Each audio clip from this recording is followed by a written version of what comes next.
Hey everybody, thanks for watching this video. If you're watching this, I expect that you are an experienced runner who already knows all of our safety rules and how everything works. So I'm not going to cover any of that. The purpose for this video is just to make you aware of some detours and route changes this year. Fair amount going on this year compared to some of the prior years is in that area. So I wanted people to be aware of it ahead of time. This is going to be a nice concise video for you. Overall, I shortened up the route a little bit this year, made some enhancements I think that you guys are going to like. We have a couple of construction related detours.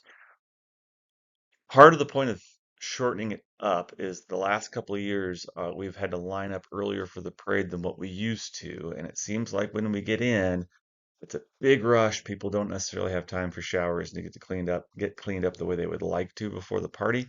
So I tried to cut a couple of miles out so we could get in earlier without leaving earlier. Okay. So when we take off, we're going to head straight south from the courthouse this year. Instead of going down Court Street to the west, we're just going to go straight down Main Street and take a right on Burton. We're going to follow from there what we had done last year, kind of looping around down here. And then the next change is when we get to Highview, I think it's Highview, we usually take a left and head towards the college. I'm try something new this year. I'm excited about it. I hope it works out well, but we're going to turn and go down the hill into the park. So we're going to take a little path. We will be without vehicle support very briefly for, I don't know, quarter of a mile or something there. But we'll go down Chicken Hill, as a lot of people refer to it as, down the hill into the park, and then the vehicles will meet back up with us when we cross over that bridge right by the ball diamonds. I've actually got a slide for that here in a minute. The rest of the local route is the same. Yeah, here's the part. So normally we would turn and head towards the college here. We're gonna drop down into the park, run this path. Little bridge is right around here, and then once we get out of that and into the where the ball diamonds are, our vehicles will pick us back up again. So we'll be without our vehicle support from uh, from the where we turn and then down into um, by the ball diamonds here. Then we'll come down through the lower park, back up to Lake Road, and then get back on our usual uh, path from there. All right, the next change I made has to do with the second to last leg before lunch. In the past, we have stopped at this old abandoned school building labeled as the old stop here on the view in front of you. I've changed that stop. So we're gonna, instead of stopping at that school building, we're gonna hang the right. We're gonna go all the way down and stop right before we turn left onto Old 24. So the route didn't change at all. I just changed that stop. Effectively, this leg then is about a mile longer, and this last one before lunch is about a mile shorter. The reason I did that is most everybody likes to run this last leg before lunch, in part because it's fun to run into Washington and it's fun to arrive at the park building. A lot of families and friends come out and support us coming into into the park building there for lunch.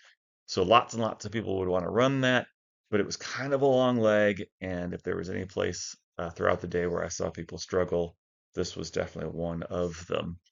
So by adding some distance to the leg before that and cutting off some distance there, it'll make this last leg easier for people who want to run that leg, but who have maybe struggled with that in the past. We're going to have a detour in Washington this year. Just found out about it, so it's not reflected on the route sheets. But they're going to have that main road going through Washington closed right at that little bridge underpass thing just past Napa. So we're gonna, after we come through the square, we're gonna turn right on, I think it's Wood Street, and go a block north. and then come down Jefferson before going back south and stopping at our usual stop at Walgreens. So this particular leg is going to be a little bit longer and it's going to have a couple more turns than advertised.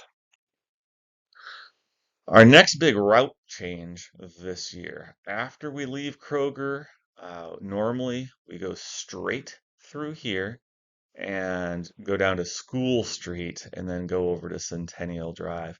We're going to try something new this year. We're going to turn right, um, right there where like you're going to Walmart. But instead of getting on the road, it's a busy road, and it would be kind of a nasty left turn onto Centennial, I think.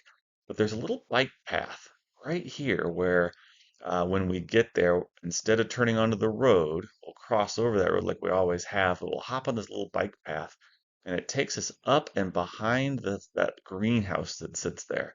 And once we get behind this greenhouse, our vehicles will be able to meet back up with us. So we'll only be without our vehicles for a very short time there, a tenth of a mile or two. And then we'll be support again, and then we'll get on to Centennial. Uh, this shortens it up a little bit and allows us to stop a little bit further on. Uh, the reason one of the things that this enables us to do is the next leg after this. So not the leg that's on the screen right now, but the one after that is the fast leg. It used to always be we'd start at that little convention center place there off of School Street, and then we'd go to ICC. All right. With this change, the fast leg will start at the NTA building on Centennial. We'll go right past ICC. We're not going to stop there anymore. The fast leg will be the same length it always was, but by starting at a different spot, we can actually go all the way to Nathan's lemonade stand.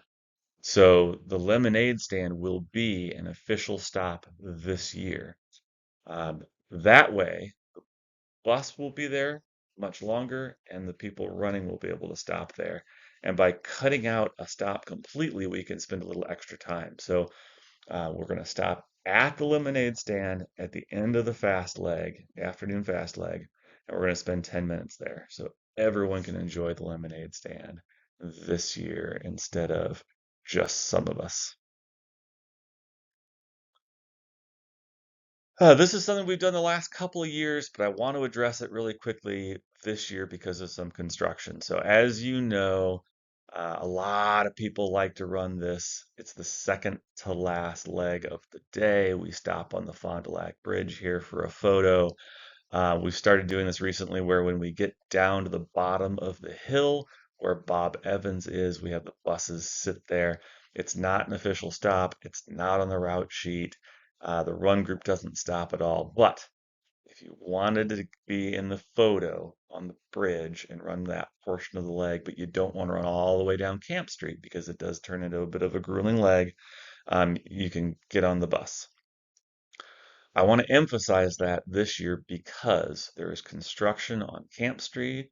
My next and final slide shows the detour we're going to take there.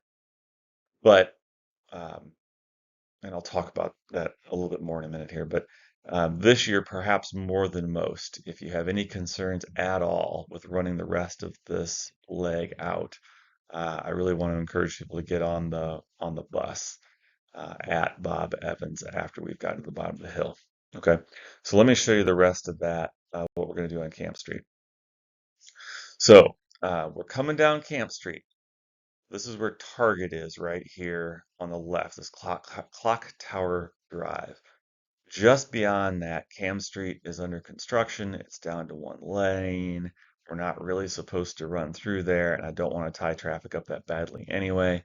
So we're going to take a left on Clock Tower Drive, and when we do, we can hop right on a sidewalk right there, and then almost immediately we can hang a right, and there's a little bike path that runs just on the other side of the waterway and back behind like Culver's and Buffalo Wild Wings and State Farm and all that stuff down through there and spits us out. There's a little bridge right there, and it spits us out right down by like Culver's and Huck's in that parking lot right there.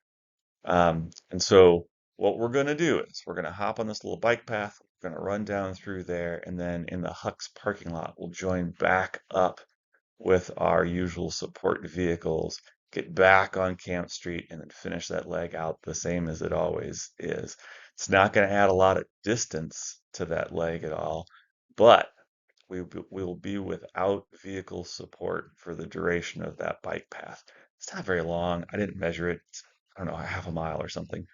But um, all the more with these extra turns and the detour and no vehicle support and all that, I think a small, quick group going through there would be better, safer. And again, if you have any doubts at all about having any sort of trouble on that leg, get on that bus at Bob Evans. All right, so that's it. That's what I wanted you to be aware of ahead of time. Any questions whatsoever, you all know how to get a hold of me. Please do. I can't wait for run day. I'm glad you guys are back. It's going to be great. And the weather looks good so far. So, anyway, see you soon.